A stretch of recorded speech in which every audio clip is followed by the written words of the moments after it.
ఇప్పుడే అందిన వార్త, రాష్ట్ర మంత్రిపై దాడి, తీవ్ర కోపంలో సీఎం అనే వార్తలైతే వస్తున్నాయి. ఏంటనేది ఈ వీడియోలోకి వెళ్ళి పూర్తిగా ఇన్ఫర్మేషన్ అనేది తెలుసుకుందామండి.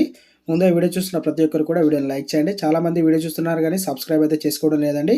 దయచేసి వీడియో కింద సబ్స్క్రైబ్ అనే బటన్ ఉంటుంది, దానిపైన నొక్కి పక్కన ఉన్న గంట సింబల్ని ఆల్ ఆప్షన్ పైన నొక్కండి.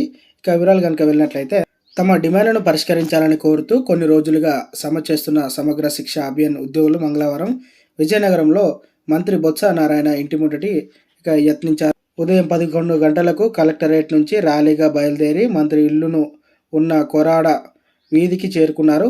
అప్పటికే సమాచారం అందుకున్న పోలీసులు వారీగా మోహరించారు. ఉద్యోగులను వీధిలోనే ఆపేయడంతో వారు అక్కడనే బైఠాయించారు. ఉద్యోగ భద్రత కల్పించాలని, జీతాలు పెంచాలని నినాదాలు చేయడం జరిగిందనమాట. బొత్స ఇంటికి చేరడం జరిగిందనమాట. సో ఫ్రెండ్స్, ఇలాంటి చాలా అప్డేట్ కోసం మన ఛానల్ని సబ్స్క్రైబ్ చేసుకొని సపోర్ట్ చేయండి. Thanks for watching.